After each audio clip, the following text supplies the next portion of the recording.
Hey guys, ayan. So, ito na yung mga gulay na na-harvest natin sa ating garden. Yan.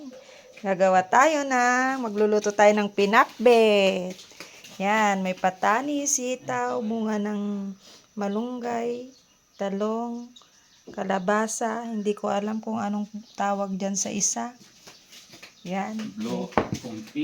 Compitis. Ayan. So, ayan. Pinakulo na natin ang ating mantika. Lalagay na natin ang ating sibuyas, bawang at luya.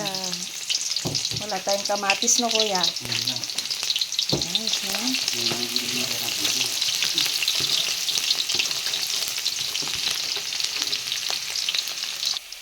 Ayan. So, marami tayong nabiling chicharon.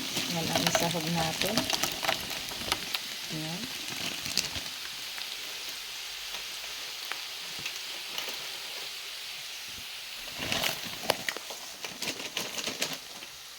Ito na yung pinaka-karne natin. Ayan, so lagyan natin ng marami kasi marami yung ating gulay.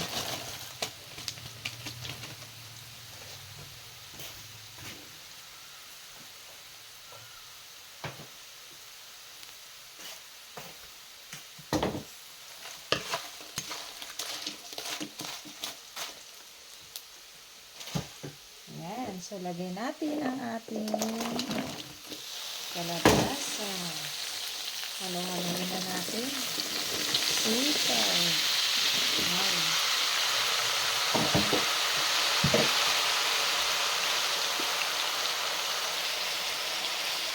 Ihuli natin yung talong. Kasi yun yung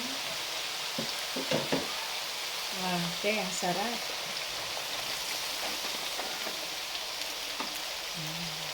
Patani. Ito natin lagyan na.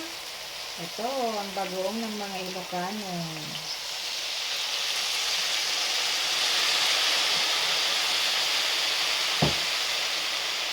Konting pampalasa, bitin. Wala tayong ano na.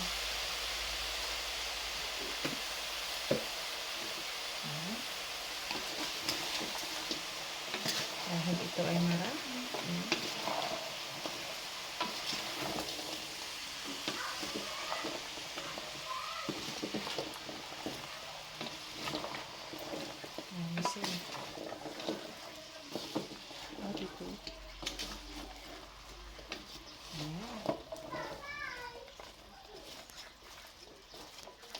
Kita nyo? Yan. Okay, lagyan natin ng konting tubig.